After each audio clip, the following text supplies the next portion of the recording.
ಆತ್ಮಸಂತೃಪ್ತಿ ಕಾರ್ಯಕ್ರಮಗಳಿಗೆ ಪ್ರಿಯ ವೀಕ್ಷಕರೇ ಹೃತ್ಪೂರ್ವಕವಾದ ಆಮಂತ್ರಣ. ಈ ದಿವಸದಲ್ಲಿ ನಾವು ದೇವರ ವಾಕ್ಯದ ಸತ್ಯವನ್ನು ಅಭ್ಯಾಸ ಮಾಡುವ ಮೊದಲು ಪ್ರಾರ್ಥನೆ ಮಾಡೋಣ.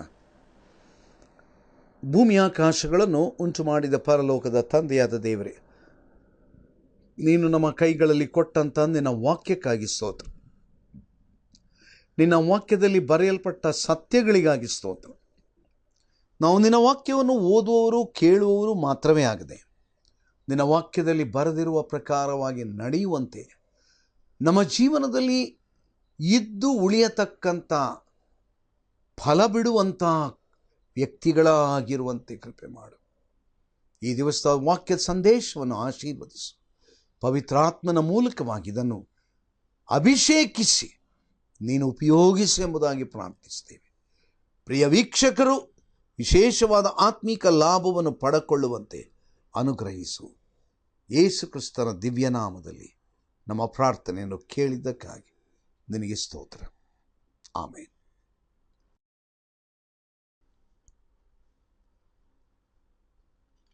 ನಾನು ಈ ದಿವಸಗಳಲ್ಲಿ ನಾವು ಫಲ ಕೊಡತಕ್ಕಂಥ ವ್ಯಕ್ತಿಗಳಾಗಿ ಇರಬೇಕೆಂಬುದಾಗಿ ದೇವರು ಬಯಸುತ್ತಾನೆ. ಮತ್ತು ಈ ಫಲ ಕೊಡಬೇಕಾದರೆ ನಮಗೆ ಅದಕ್ಕೆ ಇರತಕ್ಕಂಥ ಕೆಲವಾರು ಅವುಗಳ ಬಗ್ಗೆ ಅಧ್ಯಯನ ಮಾಡುತ್ತಾ ಇದ್ದೇವೆ. ಕಳೆದ ವಾರದಲ್ಲಿ 2 ಪ್ರಾಮುಖ್ಯವಾದಂಥ ಷರತ್ತಿನ ಬಗ್ಗೆ ಮಾತನಾಡಿದ್ದೇನೆ. ಮೊದಲನೇದಾಗಿ, ನಾವು ಈ ಲೋಕಕ್ಕಾಗಿ ಸಾಯುವವರಾಗಬೇಕು. ನೋಡ್ರಿ, ಅನೇಕರು ನಾನು ವಿಶ್ವಾಸಿ ರಕ್ಷಣೆ ಹೊಂದಿದ್ದೇನೆ, ಪಾಪ ಪರಿಹಾರ ಆಗಿದೆ ಅಂತಲೇ ಹೇಳ್ತಾರೆ. ಆದರೆ ಅವರ ಜೀವನದಲ್ಲಿ ಹಳೆಯ ವಿಚಾರಗಳನ್ನು ಗಟ್ಟಿಟ್ಕೊಂಡಿರ್ತಾರೆ. ಆದ್ದರಿಂದಾಗಿ ಅವರು ಹೇಳುವ ಮಾತಿಗೆ ಅರ್ಥ ಇಲ್ಲ. ಅದು ನಿಜವಾಗಿಯೂ ಸತ್ಯ ಎಂಬುದಾಗಿ ನಮಗೆ ನಂಬಲಿಕ್ಕೆ ಆಗೋದಿಲ್ಲ. ನಾನು ಯೇಸುವನ್ನು ನಂಬಿದ್ದೇನೆ ಅಂತಲೇ ಹೇಳ್ತಾರೆ. ಆದರೆ ಅವರು ಅನೇಕ ಸಾರಿ ನಂಬಿದ್ದು ಕೇವಲ ತಲೆಯಲ್ಲಿ, ಅವರ ಜೀವನದಲ್ಲಿ ಮಾರ್ಪಾಟ ಆಗಲಿಲ್ಲ. If you are truly born again, ನೀನು ನಿಜವಾಗಿ ಮಾರ್ಪಾಟ ಹೊಂದಿದ್ದರೆ ನಿನ್ನ ಜೀವನದಲ್ಲಿ ಆ ಫಲ ಕಂಡು ಬರುತ್ತದೆ. ಈಗ ನಾವು ನೋಡ್ತಾ ಇರುವಂಥ ಸತ್ಯ, ದೇವರ ಆತ್ಮನ ಫಲ ಕಂಡು ಬರಬೇಕಾದ್ರೆ there are minimum 2 prerequisites. Number one must die to this world and to its interest and to its desires and to all the following of the flesh and the world. ಲೋಕದ ಮಾಂಸದ ಇಚ್ಛೆ ಆಶೆಗಳಿಗಾಗಿ ಸತ್ತಂತ ಒಂದು ಅನುಭವ, an experience of having died. ನಾನು ಈ ಹಳೆಯ ವಿಚಾರಗಳಿಗಾಗಿ ನಾನು ಸತ್ತಿದ್ದೇನೆ. ಯಾರೇನು ಬೇಕಾದ್ರೆ ಹೇಳಿ, ನನಗೆ ಬೇಜಾರಿಲ್ಲ. ಇನ್ನೊಬ್ಬರು ನನ್ನನ್ನು ನೋಡಿ ಹಾಸ್ಯ ಮಾಡ್ಲಪ್ಪ, ಐ ಆಮ್ ಡೆಡ್. ನನ್ನ ಕುರಿತಾಗಿ ಕುಚೇಷ್ಟೆ ಮಾಡ್ತಾ ಇರಲಿ, ನನಗೆ it won't touch my skin. ಇನ್ನೊಬ್ಬರು ನನಗೆ ಹಾಸ್ಯ ಮಾಡಿದರೆ ಅದು ನನ್ನ ತಲೆಗೆ ನನ್ನ ಚರ್ಮಕ್ಕೆ ತಾಗಲ್ಲ ರೀ, ದಪ್ಪ ಚರ್ಮ ಆಗಿದೆ. I am dead.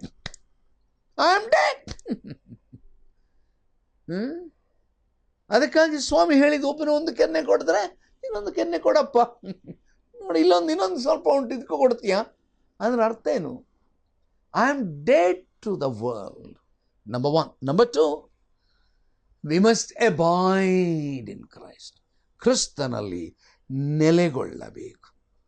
ನಾವು ಹಳೆಯ ಒಡಂಬಡಿಕೆಯನ್ನು ನೋಡುವಾಗ, in the old testament the nation Israel was God's chosen vine vessel.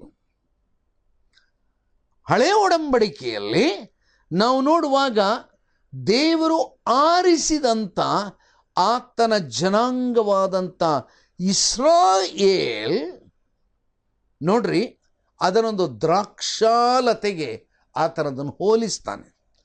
ಕೀರ್ತನೆಗಳಿಗೆ ನಾವು ಬರೋಣ. Let's us turn to Psalm 80. Psalm 80 and verse 8. ಇಂಗ್ಲಿಷಲ್ಲಿ ಏನಂತ ಉಂಟಲ್ಲಿ? Thou hast brought a wine out of Egypt. Thou hast cast out the heathen and planted it. ಕನ್ನಡದಲ್ಲಿ ನೋಡ್ರಿ, ಕೀರ್ತನೆ 80 ಮತ್ತು 8.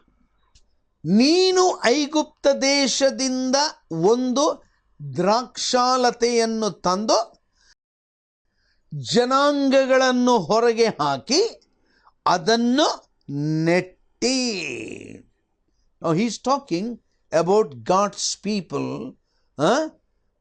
and the Lord says, thou hast brought a wine out of Egypt, and thou hast cast out the heathen and planted it. ಇನ್ನೊಂದು ವಾಕ್ಯಕ್ಕೆ ನಾವು ಹೋಗೋಣ. ಹೋಶೇಯನ ಗ್ರಂಥ 10ನೇ ಅಧ್ಯಾಯ, the book of Hosea, chapter 10 and verse 1. ಇಂಗ್ಲಿಷಲ್ಲಿ ಏನಂತ ಉಂಟು ನೋಡೋಣ. Israel is an empty wine. He bringeth forth fruit unto himself. According to the multitude of his fruit, he hath increased the altars. According to the goodness of his land, they have made goodly images. ಕನ್ನಡದಲ್ಲಿ ಓದೋಣ. ಹೋಶೇಯನ ಗ್ರಂಥ 10ನೇ ಅಧ್ಯಾಯ 1ನೇ ವಚನ. ಏನುಂಟಲ್ಲಿ? ಇಸ್ರಾಯೇಲು ಸೊಂಪಾಗಿ ಬೆಳೆದ ದ್ರಾಕ್ಷಾಲತೆಯಾಗಿದೆ, ಹಣ್ಣು ಬಿಟ್ಟುಕೊಂಡಿದೆ. ಅದರ ಹಣ್ಣುಗಳು ಹೆಚ್ಚಿದಷ್ಟು ಯಜ್ಞವೇದಿಗಳನ್ನು ಹೆಚ್ಚಿಸಿಕೊಂಡಿದೆ. ಅದರ ಭೂಮಿ ಎಷ್ಟು ಒಳ್ಳೆಯದೋ ಅಷ್ಟು ಒಳ್ಳೆಯ ವಿಗ್ರಹ ಸ್ತಂಭಗಳನ್ನು ಮಾಡಿಕೊಂಡಿದೆ. ಇದೆಂತ ವಿಚಿತ್ರ ಇದು.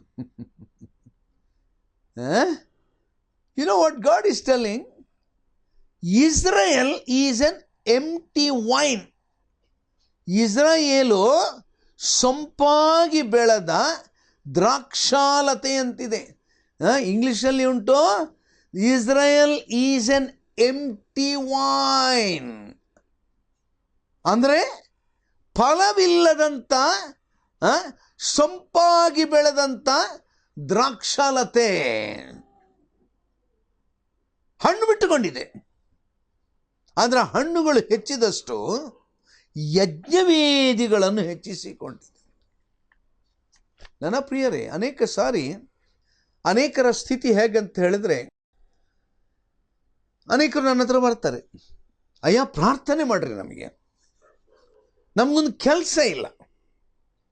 ಅಯ್ಯ ನಮಗಾಗಿ ಪ್ರಾರ್ಥನೆ ಮಾಡ್ರಿ, ನಮಗೊಂದು ಕಾಯಿಲೆ ಉಂಟು. ಒಳ್ಳೆ ಕೆಲಸ ಇಲ್ಲ, ಪ್ರಾರ್ಥನೆ ಮಾಡಿದೆವು. ಕಾಯಿಲೆ ಇರ್ತೋ, ಪ್ರಾರ್ಥನೆ ಮಾಡಿದೆವು. ದೇವರು ಕೆಲಸ ಕೊಟ್ಟ, ಕಾಯಿಲೆ ವಾಸಿ ಮಾಡಿದ, ಅನುಕೂಲವನ್ನು ಮಾಡಿದ. ಆಮೇಲೆ ದೇವರಿಗಾಗಿ ಜೀವಿಸುವ ಬದಲು ಅವರ ಜೀವನದಲ್ಲಿ ಇನ್ನೂ ಕೊಳಕಾದಂಥ ವಿಚಾರಗಳೇ ಬಂತು. God blessed them. God heard the prayers. ಈ ದಿವಸದಲ್ಲಿ ಅನೇಕರು ಇಂಥವರಿದ್ದಾರೆ. ನನ್ನ ಅನುಭವದಲ್ಲಿ ನಾನು ಅನೇಕರನ್ನು ಬಲ್ಲೆ. ಕಣ್ಣೀರಿನಲ್ಲಿ ಬಂದರು, ಅಯ್ಯ ನಮಗೇನಿಲ್ಲ, ಊಟಕ್ಕೆ ಕೂಡ ಇಲ್ಲ, ನಮ್ಮ ಮನೆಯಲ್ಲಿ ಅನೇಕ ಸಮಸ್ಯೆಗಳುಂಟು. ಅಯ್ಯ ನನ್ನ ಗಂಡ ಕುಡಿತಾರೆ, ಹೊಡಿತಾರೆ, ಬಡಿತಾರೆ, ಎಲ್ಲ ಮಾಡ್ತಾರೆ. ಒಳ್ಳೆಯದು, ಪ್ರಾರ್ಥನೆ ಮಾಡಿದೆವು. ಅದ್ಭುತವಾಗಿ ದೇವರು ಆ ಮನುಷ್ಯನಲ್ಲಿ ಒಂದು ಬದಲಾವಣೆಯನ್ನು ತಂದ. ಒಳ್ಳೆ ಅನುಕೂಲ ಆಯಿತು, ಸಂಪಾದನೆ ಆಯಿತು. ಈಗ ಪಾಪ ಅವರಿಗೆ ಪುರುಸೋತಿಲ್ಲ, ದೇವರ ವಾಕ್ಯ ಕೇಳಲಿಕ್ಕೆ ಅವರಿಗೆ ಟೈಮ್ ಇಲ್ಲ. ಈಗ ಮೊದಲು ಏನು ಹೇಳಿದ್ರು, ಅಯ್ಯ ಪ್ರಾರ್ಥನೆ ಮಾಡ್ರಿ, ನನ್ನ ಗಂಡ ಕುಡ್ಕ, ನನ್ನ ಮನೆಯಲ್ಲಿ ಊಟಕ್ಕೆ ತಿನ್ನಲಿಕ್ಕೆ ಏನಿಲ್ಲ.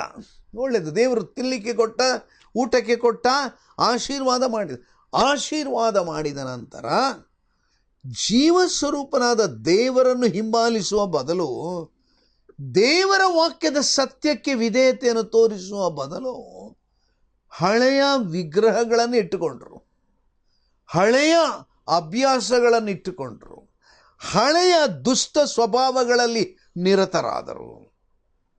ಇಸ್ರಾಯೇಲ್ಯರ ಜೀವನ ಹಾಗೆ ಇತ್ತು.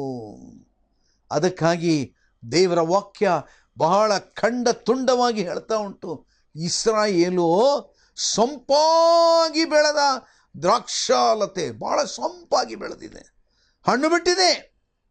ಅದರ ಹಣ್ಣುಗಳು ಹೆಚ್ಚಿದಷ್ಟು ಪಾಪ, ಆಶೀರ್ವಾದ ಹೆಚ್ಚಿದಷ್ಟು ಒಳ್ಳೆತನ ಹೆಚ್ಚಲಿಲ್ಲ. ಅವರು ಯಜ್ಞವೇದಿಗಳನ್ನು ಹೆಚ್ಚಿಸಿಕೊಂಡರು.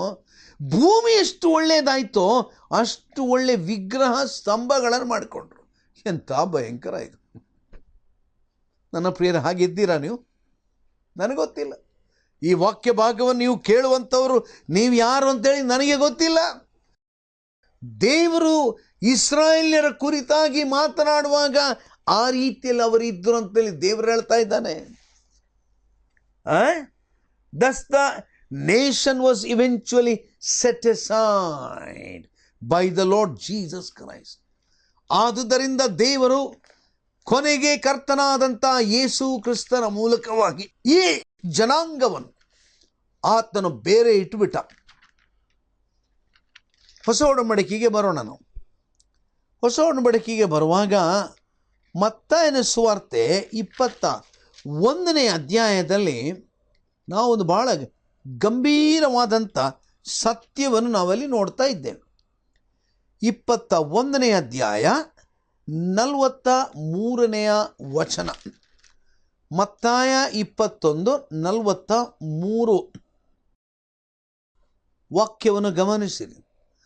ಆದುದರಿಂದ ದೇವರ ರಾಜ್ಯವು ನಿಮ್ಮಿಂದ ತೆಗೆಯಲ್ಪಟ್ಟು ಅದರ ಫಲಗಳನ್ನು ಕೊಡುವ ಜನಕ್ಕೆ ಕೊಡಲಾಗುವುದು. ಅಯ್ಯಯ್ಯೋ ದೇವರೇ, ಎಷ್ಟು ಭಯಂಕರ ಇದು. ದೇವರ ರಾಜ್ಯವು ನಿಮ್ಮಿಂದ ತೆಗೆಯಲ್ಪಟ್ಟು, ಇಸ್ರಾಯೇಲ್ಯರು ಸೊಂಪಾಗಿ ಬೆಳೆದರು, ದೇವರ ಆಶೀರ್ವಾದವನ್ನು ಪಡ್ಕೊಂಡ್ರು. ಆದರೆ ಎಷ್ಟು ಆಶೀರ್ವಾದ ಸಿಕ್ಕಿತೋ ಅಷ್ಟು ಹೆಚ್ಚು ಸೊಕ್ಕು ಮಾಡಿದರು.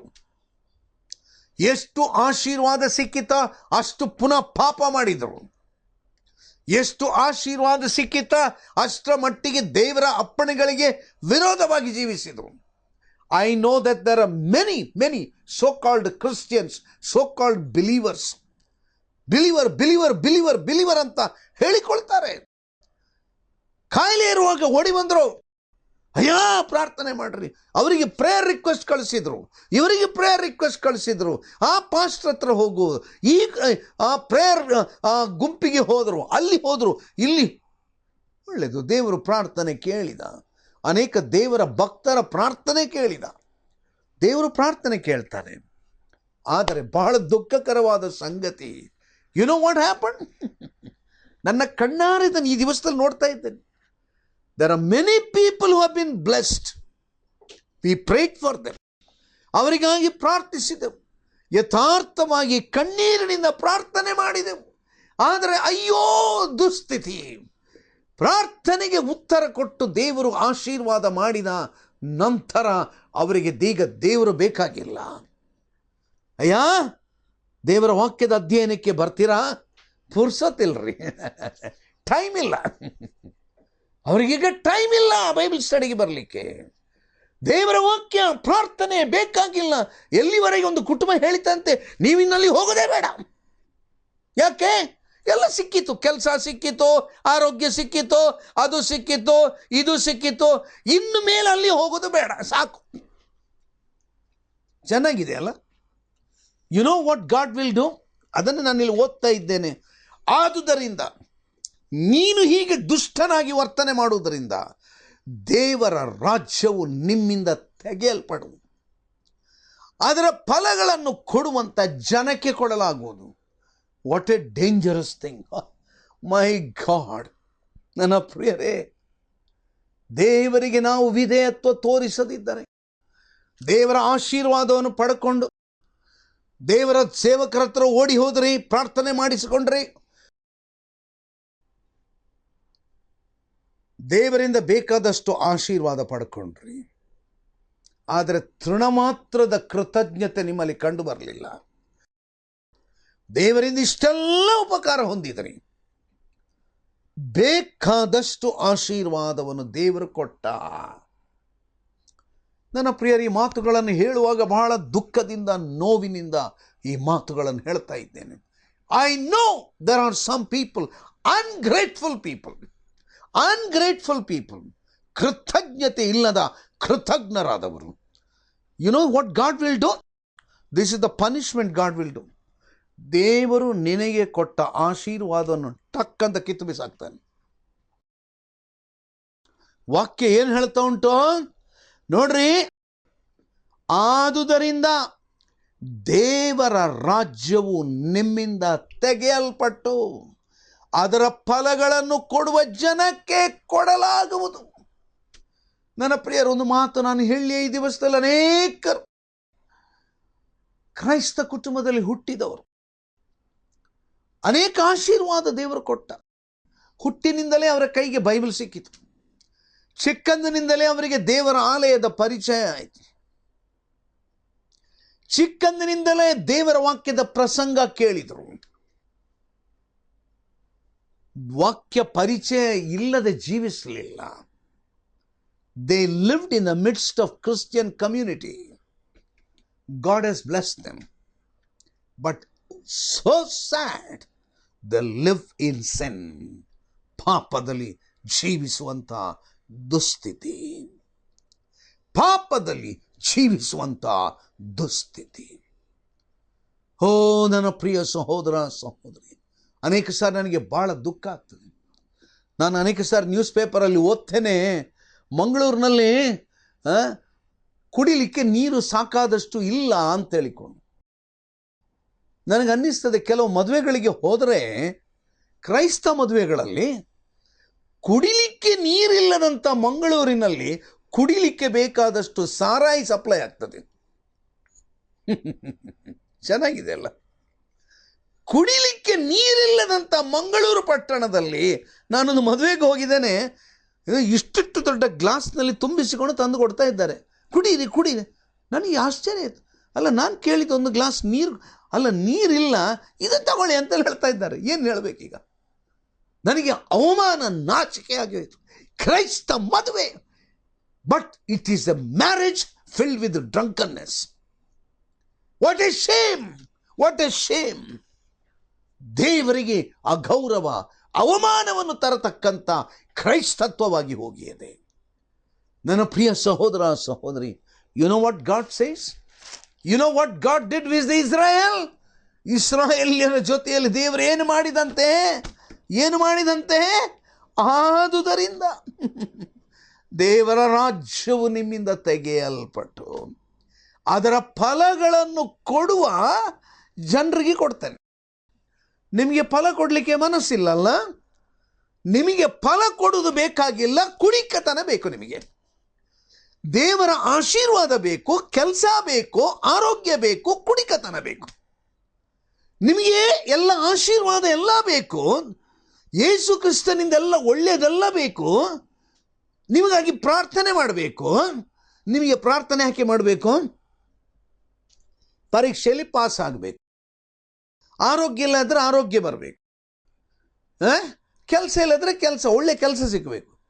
ಇನ್ನು ಕೆಲವರಿಗೆ ಪ್ರಾರ್ಥನೆ, ನಮಗೆ ಫಾರಿನಿಗೆ ಹೋಗ್ಲಿಕ್ಕೆ ಪ್ರಾರ್ಥನೆ ಮಾಡ್ರಿ. ನನಗೆ ದುಬೈಗೆ ಹೋಗಬೇಕು, ಅಬುದಾಬಿಗೆ ಹೋಗಬೇಕು, ಜರ್ಮನಿಗೆ ಹೋಗಬೇಕು, ಅಮೆರಿಕಕ್ಕೆ ಹೋಗಬೇಕು. ಅಯ್ಯ, ಪ್ರಾರ್ಥನೆ ಮಾಡ್ರಿ, ಒಳ್ಳೇದು.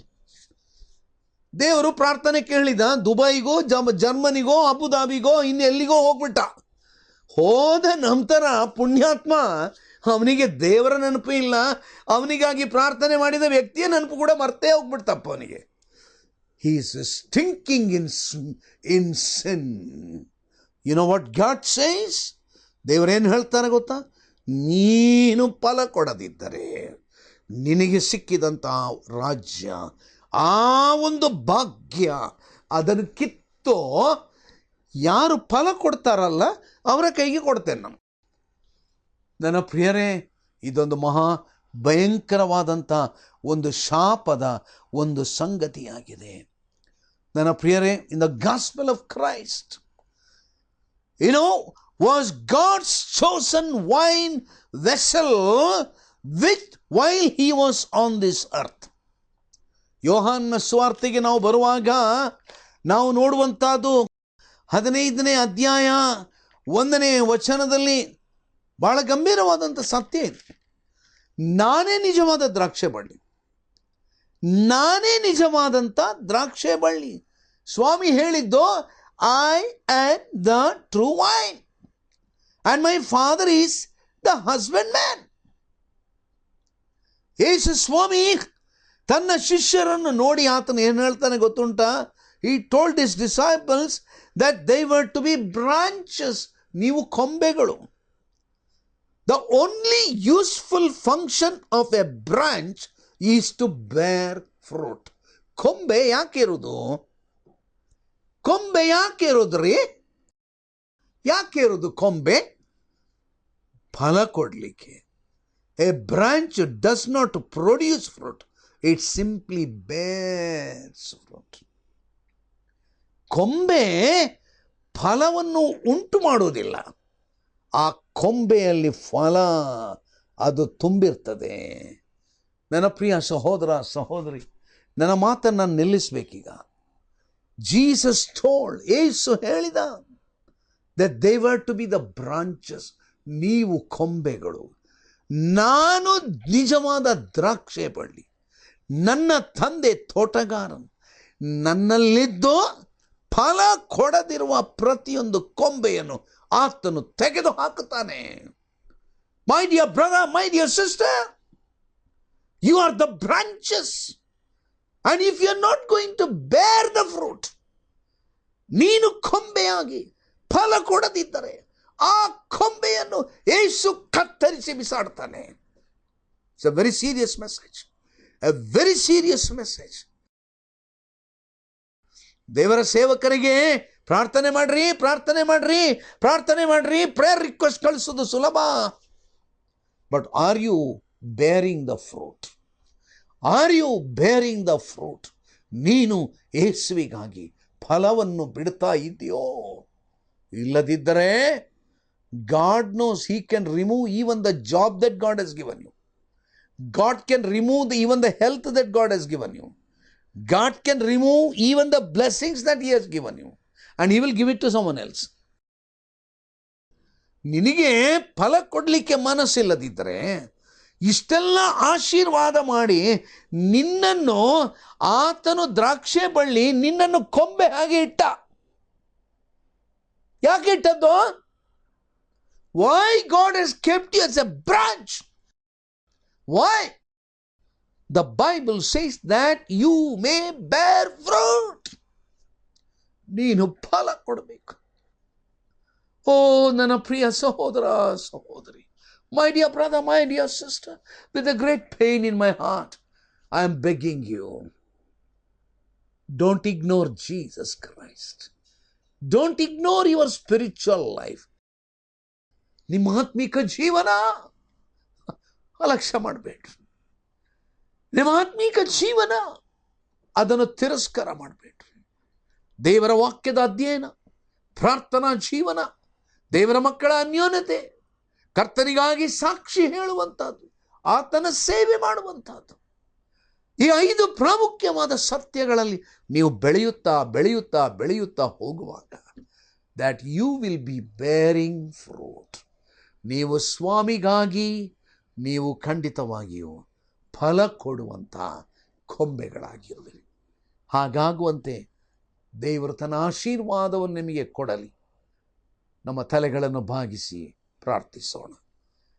ಭೂಮಿಯಾಕಾಶಗಳನ್ನು ಉಂಟು ಮಾಡಿದ ಪರಲೋಕದ ತಂದೆಯಾದ ದೇವರೇ, ನೀ ನಮಗೆ ಕೊಟ್ಟಂಥ ಅಮೂಲ್ಯವಾದ ವಾಕ್ಯಕ್ಕಾಗಿ ಸ್ತೋತ್ರ. ಎಷ್ಟೊಂದು ಗಂಭೀರವಾದಂಥ ಸತ್ಯ. ನೀ ನಮ್ಮನ್ನು ರಕ್ಷಿಸಿದಿ, ನೀ ನಮಗೆ ಆಶೀರ್ವಾದ ಕೊಟ್ಟು, ಅನಾರೋಗ್ಯವಿದ್ದಾಗ ಆರೋಗ್ಯ ಕೊಟ್ಟು, ಕೆಲಸ ಇಲ್ಲದಿದ್ದಾಗ ಕೆಲಸ ಕೊಟ್ಟು, ಒಂಟಿಗರಾಗಿದ್ದಂಥವರನ್ನು ದಾಂಪತ್ಯ ಜೀವನಕ್ಕೆ ಸೇರಿಸಿದಿ, ಮಕ್ಕಳಿಲ್ಲದಿದ್ದಾಗ ಮಕ್ಕಳನ್ನು ಕೊಟ್ಟು. ಇಷ್ಟೆಲ್ಲ ಕೊಟ್ಟ ನಂತರ ಸಹ ದೇವರ ಎಷ್ಟು ವಿಶ್ವಾಸಿಗಳು ಕೃತಜ್ಞತೆಯ ಬದಲು ಕೃತಜ್ಞರಾಗಿ ಜೀವಿಸ್ತಿದ್ದಾರೆ. ಅವರ ಜೊತೆಯಲ್ಲಿ ನೀನು ಮಾತನಾಡು ಸ್ವಾಮಿ.